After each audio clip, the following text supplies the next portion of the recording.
welcome to Mahala Monday, everybody, on this 6th of May. We trust you are very well. Thank you for joining us. Remember to like and subscribe. My name is Dougal. Yes, Rhoda.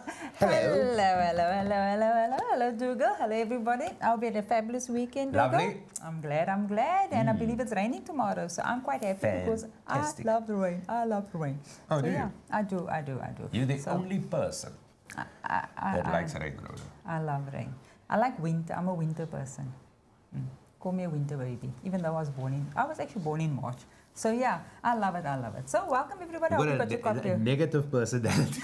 You like winter. I'm just joking. Look at this man, eh? So I hope you got your cup of coffee there or your plate of food, because I believe some of our guests sometimes always tell us, oh, I was eating my plate while I was watching you. So yeah, enjoy that plate of food and enjoy your coffee. And some people are having a glass of red wine, enjoy a glass of red wine, or any other beverage that you're enjoy it. But most definitely, Rhoda's absolutely right. Be part of the conversation. Get in, of course, so you can send us your comments, your questions. And this is what it's all about. We bring you fantastic guests, of course, and we talk about topics that is of real concern. Oh, yeah. And things that you should be aware of, things that will shape our lives, things that will take communities forward. That is really the essence of the show. So please do get in touch with us. And like we said right at the beginning, like and subscribe. Please hit the bell, ring the bell, do what you got to do. Just like it. Let's get the subscribers going. Let's get the conversation going and all of that. But this is quite exciting because we're actually welcoming back somebody that we've spoken to before. That is true. That is so true, Dougal. And you know what? I mean, with the last conversation we had, I mean, I was inspired on another level. I felt like I wanted to jump off from the mountain and climb Kilimanjaro. So, and me being an able person, I took my hat off for our guest tonight. Definitely. Yeah. So this lady needs a very, very little introduction, really. So She is really par excellence, and I don't use that cheaply as well.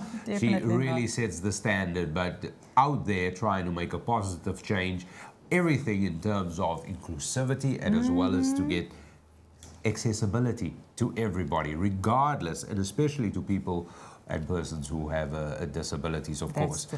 And tonight, we welcome back Tarryn Tomlinson, everybody. We're going to talk exploring universal access, accessible tourism, and the role of AI in advancing inclusion. Oh, yeah. I'm telling you, that is a mouthful. There's so much that people can say. Well, you're a TV presenter, you're a voice artist, you're an author. What else have you done? You've climbed Kilimanjaro, and Rhoda told me a moment ago, you paraglided as well. Signal Hill, Table Bus, or something like that. You did that, right? Paragliding. That's yes. Right. That's on a weekend activity, just so for fun. You see, this woman is amazing. Wow, Tarryn. Tarryn, I gotta ask, sorry, before we get into it, how many people in wheelchairs or people disabled body people would have done that, would have paraglided before? I don't know, just generally people don't like to do adventure stuff, right? Scared. Yeah. But I mean, like, I'm already in the wheelchair, so I mean, what worse is going to happen to me other than that? So I'm fine. You're funny. But listen here, there's so much to talk about. And of course, thank you so much for joining us today. It's just brilliant having you here with us. Yeah. And let us just, from the onset, of course, commend you on the amazing work that you're doing. And especially when it comes to creating awareness within the specific sector, when it comes to tourism. Now, there's a lot that we want to talk to you about because it is coming up now. It is the African Tourism Indaba that will be taking place in Durban. And of course, you're going to be there and you'll be doing a whole panel discussion. And we just want to focus on that because exploring universal access, accessible tourism, and the role of AI in advancing inclusion. Is that the topic for this panel discussion that takes place at the African Tourism Indaba? Absolutely. It's the topic for the discussion. Firstly, to look at what is accessible tourism, what is access for all within tourism, and then how is that going to advance us into the future? And so looking as well at future trends, future studies, and to seeing how accessibility filters through in all of our lives. And so that's what the panel discussion is going to be about. It's going to be a panel discussion that I've put together for South African tourism around the topic, and we are going to be at the Indaba having that conversation. Now, let me ask you this quickly before we really get stuck into it. I mean, obviously in COVID, we experienced this because, you know, there was a complete standstill and a halt when it came to the tourism sector. You know, nobody was going anywhere, nothing was happening. We all knew what it was like during lockdown. I mean, South Africa, we pride ourselves, and also if you look at our geographical areas, let's say the Western Cape or wherever you are in South Africa, but South Africa is really one of those places where from the whole width and breadth of South Africa, from the south all the way to the north, is really, really a great place for tourists, and especially, you know, attracting foreign nationals to come and have their holidays here. When it comes to accessibility, how do we rate on a global scale? Are we just, where are we? We're in between bad and worse. Wow. And I say that in between bad and worse, I mean on a global scale, because I don't want to get anyone's lines mixed up. The world is in a global mess when it comes to accessibility. Even the first world countries like London, there have had reports of terrible in their transport systems for persons with disabilities. And so a lot of countries, yes, have been trying, but we're really speaking about a global problem here. And this is why it's such a pertinent problem, because it's a problem the same, you know, as the problem we've had and still have with race. You know, it's the blatant exclusion of persons from participating fully in society and from experiencing the life the same as everybody else would. And this is, of course, so we've still got a way to go in South Africa. We've got, you know, we can look to places like Cape Town. There's been and all of our major cities. There's been great interventions in making sure that a lot of our tourist attractions are accessible. But once again, there as well, very often what you are having is that you are having able-bodied persons who are then creating these spaces without the inclusion of persons with disabilities. So then they put a big stamp and say it's wheelchair friendly. And then when you as a person with a disability actually gets there, and then you see actually it's not as accessible as what they made out to be. Maybe you know, because it wasn't thought through. And so the guest is actually having a difficult experience when they are coming to our establishments. And we thinking that they have a fantastic time, and people are struggling. Wow. Listen, I mean, what you're saying now, we're going to get into it and just uncover what is in this panel as well. But also, if you put up, if you've got a comment or a question, then please do so. Get that through to us, and we'll get Tarryn's take on this as well. Hubert, thank you so much for doing that. Hubert says disability is clearly just a matter of perception. It really is, and I'm taking it he's referring to you, that and I've heard you say this, that a disability doesn't measure or doesn't create your altitude in life or something like that. You your said a phrase attitude like, determines your altitude. Yeah, there we go. Yeah, see, I actually listened to her. 10 out of 10 for you. Yeah. So quickly, let's get into this. This is what you and the panel will be discussing. Who's the who on this panel? So in creating the panel, I really wanted to create an ecosystem to show people what accessible tourism looks like, from the supplier, you know, of tourism products right to the end user. And so we've got Ellie Severine. She's got quite a funny pronounced that surname. But Ellie is from Shimuwu, luxury safari lodge up in the Kruger National Park. Oh, wow. And she is the only 5-star establishment that they went the full Monty, and they converted the entire lodge to be completely accessible, even with hydraulic lifts into the pool for persons with disabilities, beds that will go up and down through the press of a button. Your bed will adjust for you. So it's fantastic for everybody, trust me, not just persons with disabilities. Then we have Jabbar from Deaf SA, and he will be there representing the deaf in South Africa. And also I'll be asking him questions around how deaf people experience travel and tourism. We then have Chris Phillips, who is a past representative of the South African Tourism Grading Council and who is now a collaborator with Livable. So we work together. He will be there as well. And we have Lois Strachen. Lois is a podcaster, blind podcaster, author. She has traveled to more than 20 countries. Oh, wow. And has interviewed, I think more than 70 people on her podcast, on her travel podcast. So she's there to give us also insights from her perspective as an avid traveler, and also from the perspective of her listener or of her interviewees with disabilities. So you certainly have round up like a superb team there to have a panel discussion with different perceptions and perspectives that will be brought, of course, and then and that all gets put into the mix. Now, I want to jump straight into this because I want to get to this point. AI. Let's go there because we're talking now the role of AI when it comes to accessible tourism. What's that all about? Okay, so for your listeners there with you eating at home and having your coffee or having your wine, so I'll just get into a brief of what AI is. So we know we heard of AI as being artificial intelligence. It's really just a computer that has been taught and that has been it's been taught certain things, and it can do certain processes like a human would. It's still not there 100%, so there's lots of snags.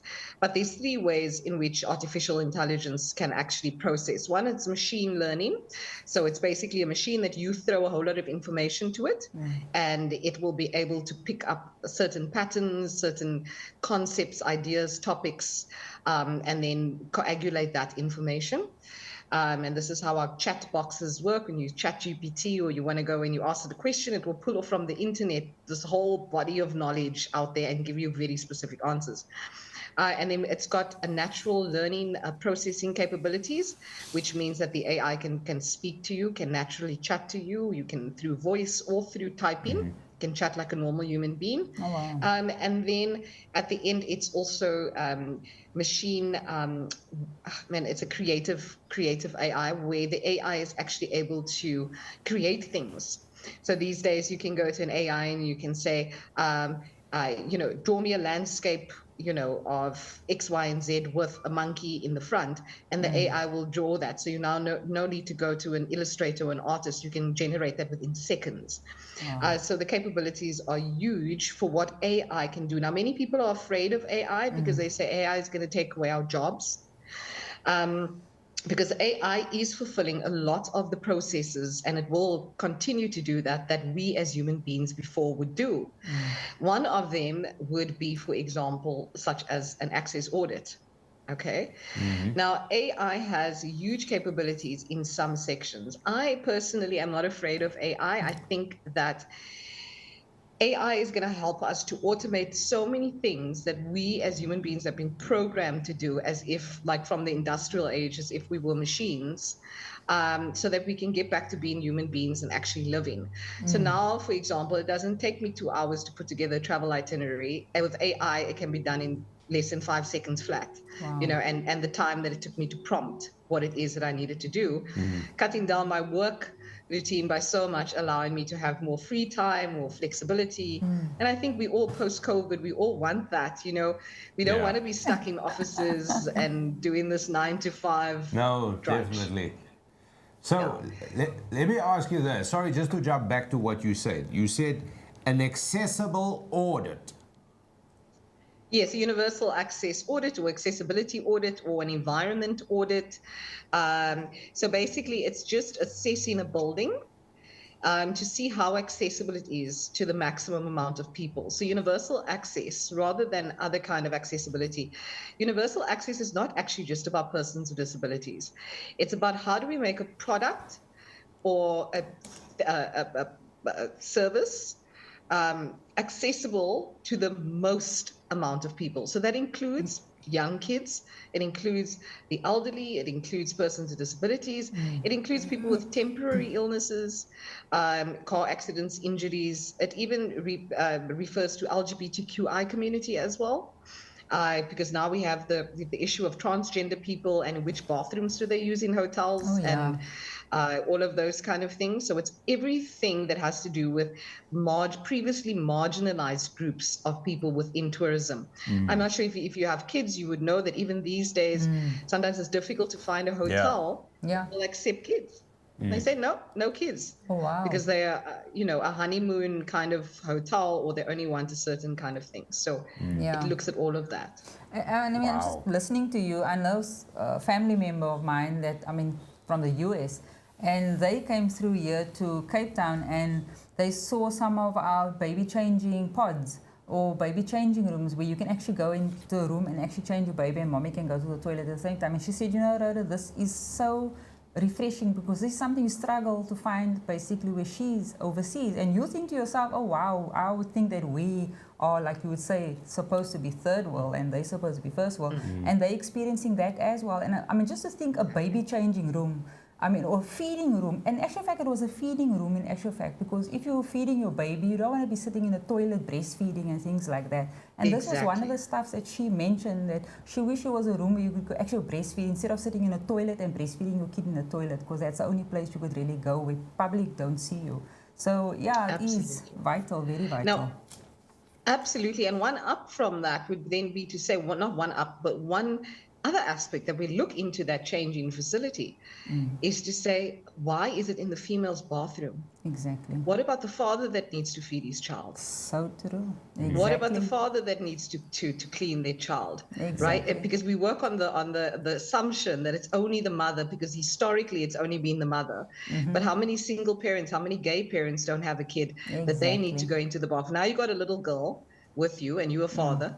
You can't go into the girls' toilet now with this child, neither can you go into the male's toilet. Exactly. So universal access looks into all of this. How do we look at our changing rooms? How do we look at our ramps? How do we look at the positioning of lights?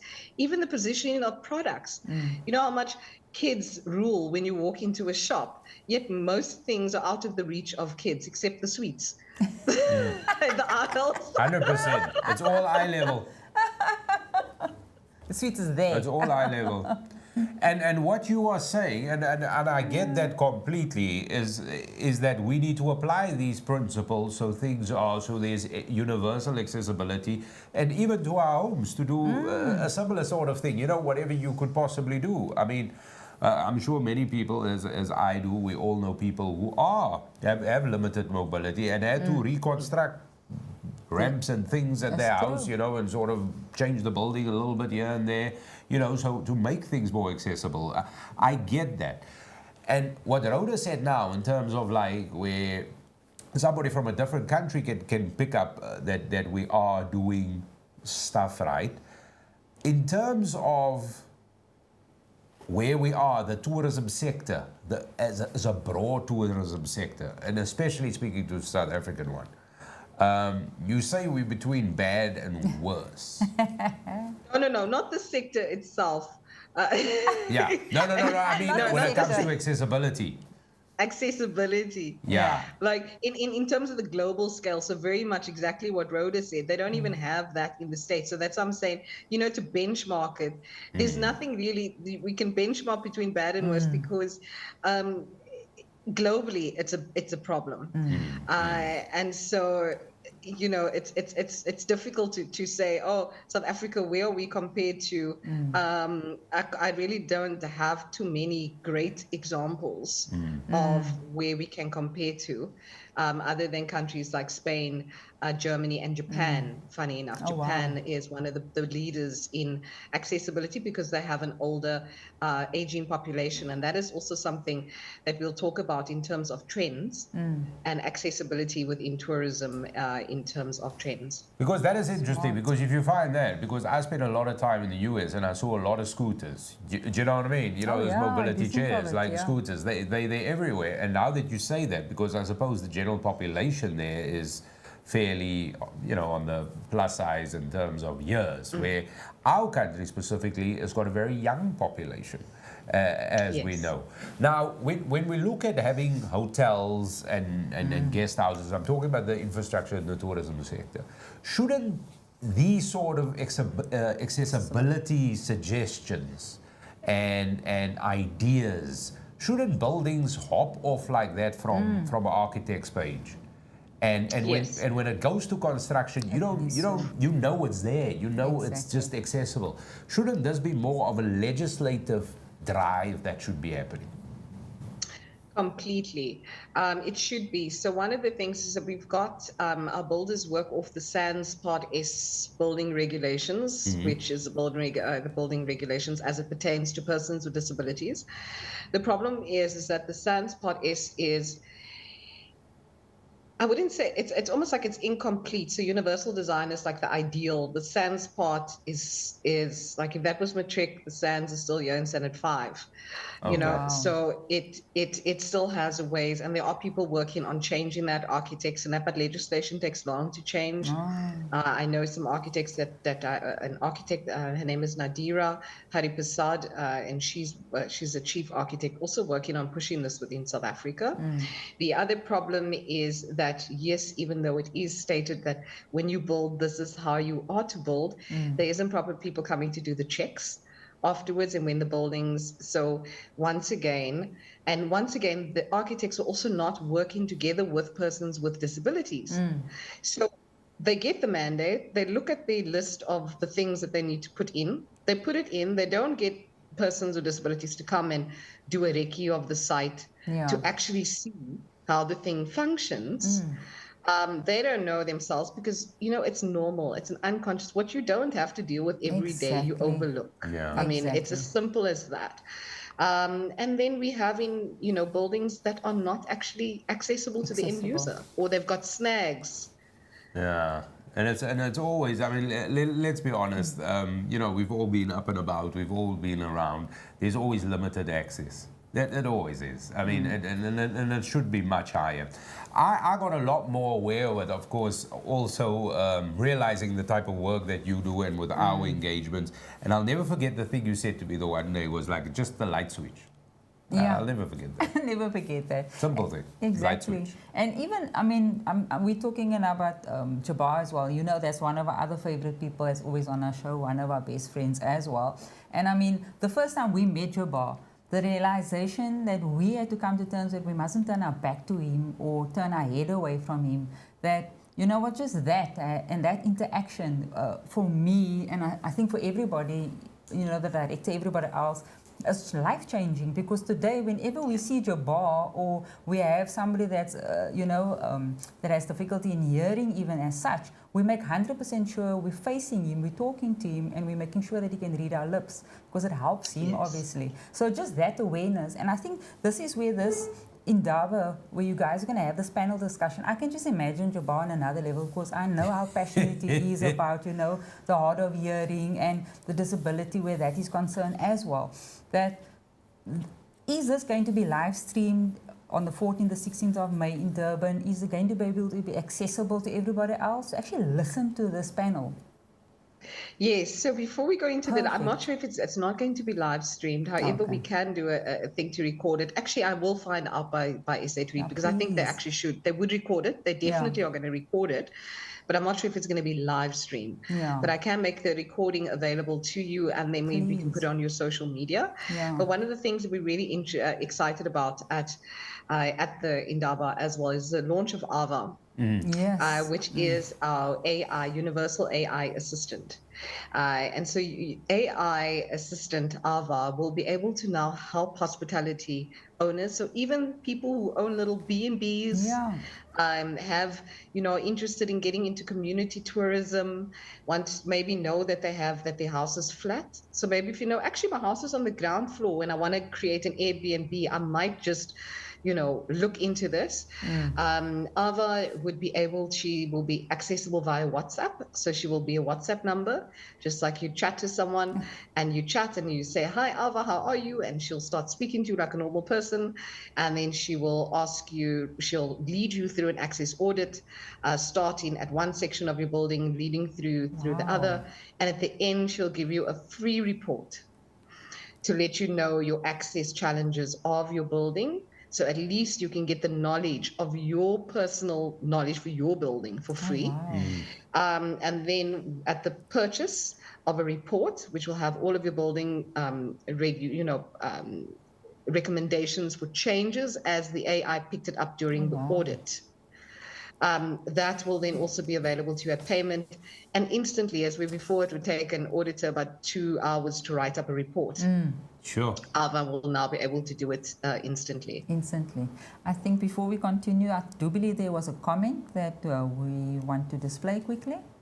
Yeah. There was something on social media. Aha, Jabbar. We were talking about you. Talking about you, my friend. He says, "Hello, Tarryn. Such greatest leader." Yeah. Here we go, Jabbar. We love you. Yeah. We love you, Jabbar. So, according to the Ava, so it's basically going to just introduced at the Indaba. Soft launch. Yeah, we're going to give a soft launch just to let tourism people know about what's in store, that they'll soon be able to have it. And then we are doing the full launch at the Artscape roundabout in July of this year. Oh. And I'm sure, obviously, because now with this sort of tool to have, able to have this kind of tool, there must have been an outcry for this kind of tool. Well, not so much an outcry. I think people don't even realize that they need it. So, I was just going to say that. Need it. No, but especially from people in your position who's been doing this and advocating for this. Yes. So this is going to be able to help it because, I had a chat last year in Dubai with the Dubai municipality. They're very interested in this technology as well because they said their country is pushing to become the world's friendliest place for persons with disabilities, people of determination as they are called there. And they've got a massive backlog of buildings that needs to be retrofitted. But these buildings must first be audited. And their problem is that it takes them one engineer can only do 2 buildings a day. And then it takes him further 2 to 4 hours to write up a report. So it's going to take them forever to get it done. As with Ava, any facilities manager without the need for specialized training can use this technology and get an instant report. Oh, wow. I like the people of determination. I think we should change that in our country as well. I mean, how beautiful does that sound? I mean, it's so positive at the end of the day. Yeah. True. Wow. So obviously, once they get this report, and I think there's so many in South Africa what's happening now because, we're becoming one of the top tourist destinations, obviously, in the world right now. I personally think it needs to be compulsory because there is so many bed and breakfasts popping up everywhere. And you know what? It needs to be compulsory to be able to be accessible to everybody, as you would say. And I think this is definitely, I get excited when I see future, especially with AI. I'm also an AI lover. I love the future. So I embrace it because you know what? If you're not going to embrace it, you're going to fall behind. And that's how I see it. So this is definitely a step ahead as far as I'm concerned. So thumbs up. Well done to you guys. Thank you. No, very well done. And what else is going to come out of this panel discussion, Tarryn? So from this panel discussion, really it is about looking at things like the Sustainable Development Goals. Okay. Helping people to understand from a compliance thing, what are the Sustainable Development Goals? Which ones of the Sustainable Development Goals does access actually affect? And it actually affects 5 of the 17 Sustainable Development Goals. How does the Sustainable Development Goals funnel down into your ECG? So more, how does it funnel down to your corporate to make you a good corporate, responsible and good corporate citizen? So from your your environment, your society and your governance, which is your ESG standards. Now, the way for me, it's like we have to push with ESG compliance because this is more global pressure that will actually push businesses to do the right thing. Because if we're just going to rely on, our local, policing, which there isn't any of, then we aren't going to be moving the needle. So it's really also about helping businesses at the panel, those who come to listen, to understand what sustainable development goals are, to understand what corporate compliance is from the level of ESGs, to understand how accessibility is going to help you meet those regulatory requirements to help set up your business for sustainability going forward. Because as I said, with the global aging trends, accessibility is going to push more and more and more. So the more companies drag their feet on the inevitable, they're actually just losing money and making a longer, headache for themselves in the future. And beyond all of that, I mean, it means that certain sections of our community are just excluded when it comes to travel and tourism. That is, I mean, completely. That is in the nutshell what happens there. But I think there's another comment on social media that we're gonna check it at a moment. And also, I wanted to ask you now on this. Shouldn't there be like a push coming from the industry itself? I mean, clearly there's a big push already, but how do we get this to snowball a little more? A little bit more. So yes, there is a push within the industry. Thankfully, you'll see a couple of big buzzwords that's out there: sustainable tourism, responsible tourism. A lot of tourism events are having responsible tourism awards. I was a recipient of the WTM Africa Award, third place for last year, and won for first in diversity and inclusion. Oh, wow.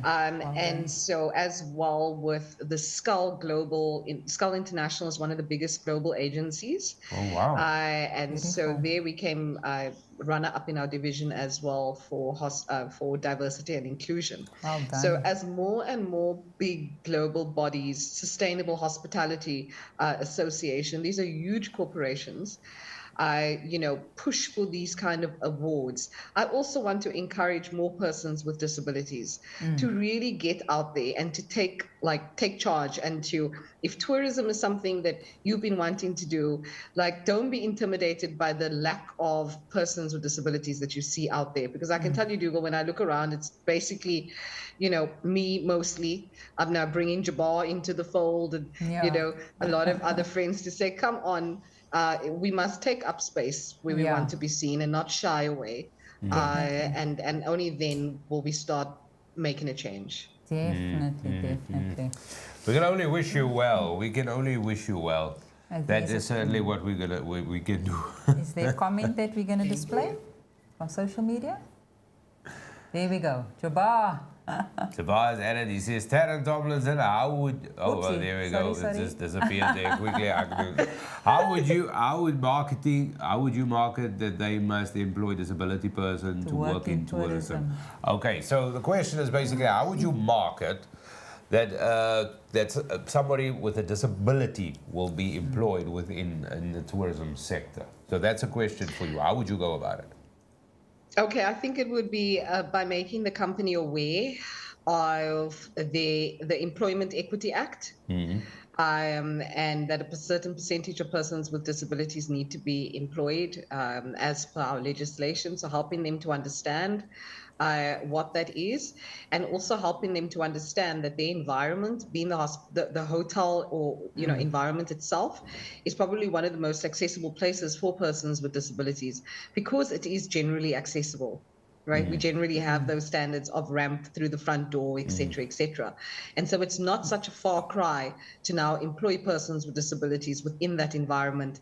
You actually have a much better opportunity to create equitable working platforms than others. So I would, from a marketing side, I would go in always go in by letting people know the benefit to them, not the benefit to you. And I think that the problem with the disability rights movement has generally been us going in and say, this is our struggles. Very honestly, and I'm going to sound crass here, but in the world of business, people actually don't care about your struggles. They don't care about our struggles. It's about bottom line. And it's about making them see the bottom line, and from a compliance where it needs to be compliance, making them see that. Exactly. I mean, I just look at, I mean, I filled out forms last week, which was also some government forms, and on there it asks you people of disability, how many people have you employed? So that's exactly where businesses need to look at that and actually find out and find how am I going to change this? How am I actually going to push up my levels on, obviously, where we find ourselves on levels in businesses, level 1, level 2, level 3. So obviously with the disability, employing more people automatically, they need to punt this. I think it needs to be pushed a bit harder on stating it has to become almost to the point kind of compulsory at the end of the day, especially having to put women into the workforce these days. And we're seeing more women taking up more powerful roles and more roles as such.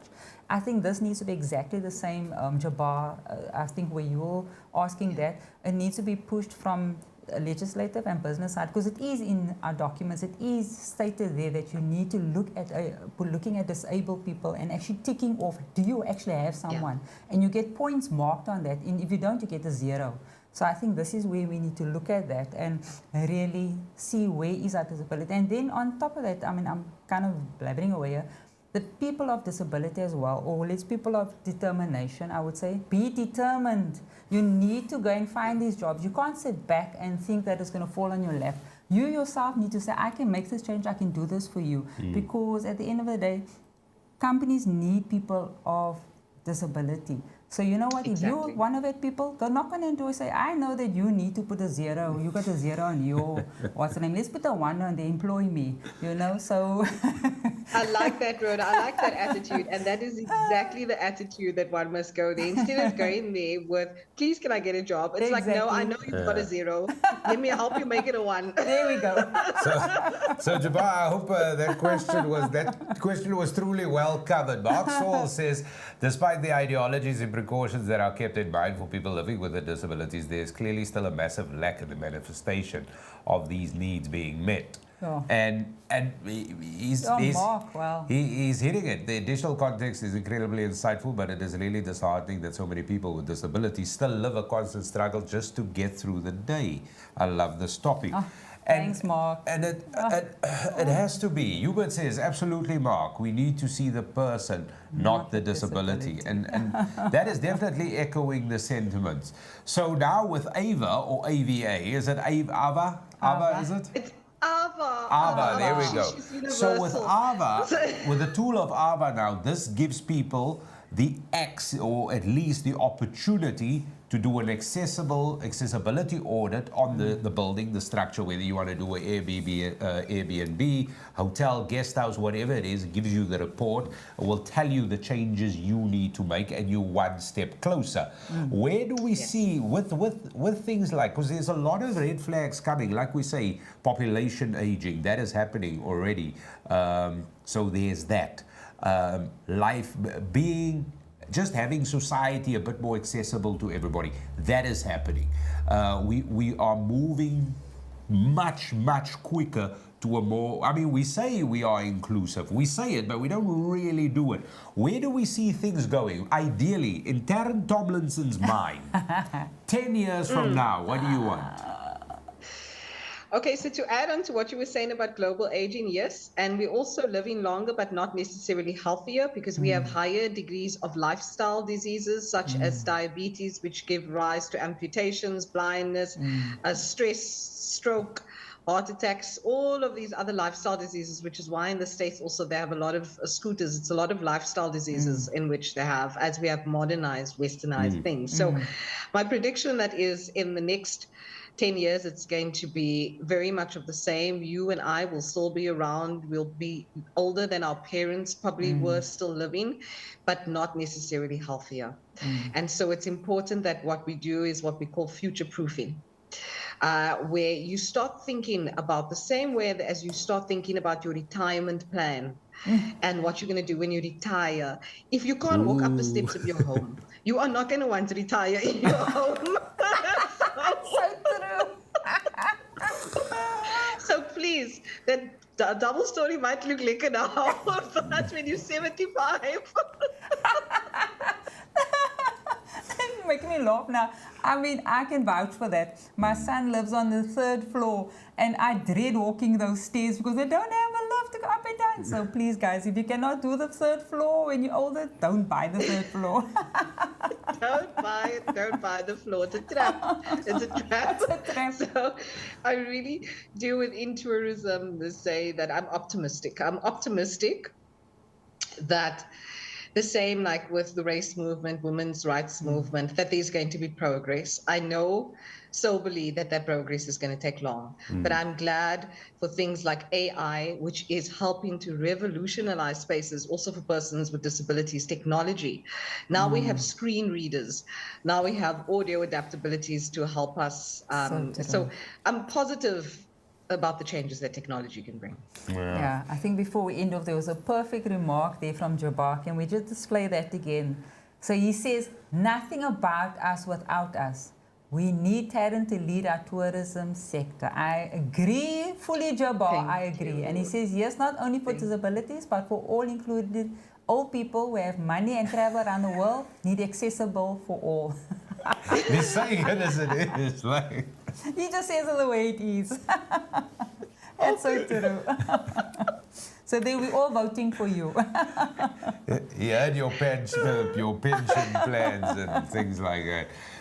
But Tarryn, so yes, the advancement that is happening slowly, but I mean, what you're doing in terms of just creating the awareness is truly fantastic. And of course, this panel discussion and with all the stakeholders that would be present, that will certainly bring and just highlight how easy it is. And I mean, it must be commendable for coming up constantly with solutions and creating the awareness. And it is becoming much more difficult for industry role players in terms of the regulators to turn a blind eye when there are tools like that. And that is the important thing that you are doing. And I really think in terms of a legislative point of view, this should really be forced, that the regulation should be really out there. We can't be having this kind of discussion in the year 2024. I mean, I'm appalled, you know, in terms of that, because I would assume that these are the things that you need to tick, at least the boxes that you need to tick. And, you know, even if it helps in terms of discounted rates when you go to a facility, a hotel or Airbnb, whatever it is. I mean, we got to monetize it, maybe financially put incentives out there, but government and other role players need to come to the fore, because this is certainly something just for the tourism sector. And considering that the tourism pillar is a huge player in our economy. When it comes to our GDP, it's like, it's huge. It's huge. Huge. So huge. And if we focus, you know, just looking at just a very quick statistic, if we look at Americans in the year 2019, Americans with disabilities spent $58.7 billion US on travel. If we were to get but 1% of that, that would be an extra $587 million US into our economy, just by focusing on 1%. That means doing advertising campaigns geared towards the elderly, geared towards persons with disability. 787 million. Wow. Just 1%. That's a huge amount. And yet we look at it as if it's nothing, and people's attitudes are, we have to do it for them. You're not doing it for us. We want to give you our money, but can we come to your premises? Exactly. I know you need the money, so let me come. Let me give you my money. Is that it? Well, yeah. Tarryn, what can I say? Thank you so much for your time. Thank you for being here. Any final thoughts? Sorry, I'm saying now I'm done. I don't know. I'm all questioning. I don't know. You heard everything. All I'm asking, Tarryn, is as soon as you got any footage, any video, please. I know I'm religious on your social media, so I'm watching you all the time because I see wherever you go and what you're doing. I just follow you all the time. So you know what? I'll be one of the first persons going to be sharing. So please, as soon as you got. Please do. Yeah. And thank you so much. And when it's ready, we can just keep encouraging your audience that's listening to this. If you have an Airbnb, something, use the technology. It's for free. Check out. At least you'll have an understanding. And at the back end, you'll also help us as South Africa have a better understanding as to which places are accessible. So we can look into creating a mass action plan to improve access. That's it. And of course, it's a soft launch happening at the African Tourism Indaba. After that, it will be all over the place in order to get in touch with it. And of course, the details to get in touch with you, like office@liverpoolgroup.com. That is it. And also go check out the website, which is www.abletotravel. And that is able to travel with the two, the numeral.co.za. That is the website you're going to go check out where everything is, which is brilliant. Tarryn Tomlinson, thank you so much, man. Thank you. Thank you so much for having me and for always being so awesome, guys. It's great to be back. It's good to have you back, love. Lovely to have you back. Listen, thanks and safe travels. And have an absolute blast. And I hope it's a really productive and insightful time for you at the Tourism Indaba in this specific panel discussion that will come up. And like Rhoda said, we're looking forward to the outtakes from that. So thanks again and best wishes. Thank you. Take care. Bye-bye. Bye. So that is the Tarryn Tomlinson. I'm telling you what, she's done everything, but she's really also, at heart, she's an activist when it comes to all inclusion. Really, that must be said. And I really mean that when I say that, because it's somebody who's really striving for change. And there you have it, with the tools like Ava. And I mean, so soft launch is coming up now. So soon all of this will be out there. You'll be able to get it. And of course, more information, you go to www.abletotravel.com. That is where you go to check it out.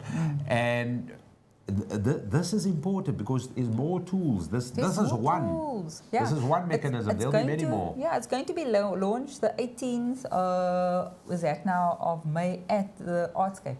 So that's going to be the official. So now, obviously, it's just going to be the soft for the 14th and the 16th, but they would want it to basically be official. Is it 18th May or June? I think it was June. Yeah, I think you said June, April, won't be the 18th. June, So that is June. So then it will be official, guys. So you know what? If you got a, like she says, like Tarryn says, if you've got a B&B or you just want to make changes, or you're going to enter that realm, or you're wanting to go that route, you know what? This is it's free. Ava is free. And you know what? If you want the report, you can then just purchase that. So you know what? Go for it. But more importantly, Rhoda, it highlights the conversation that needs to be had. It has to happen. It highlights that conversation. And I'm sure the conversation happens at, most things in life, in my opinion, always happens at that political level. But the level that me and you are not really talking, you know what I mean? We're not aware of it.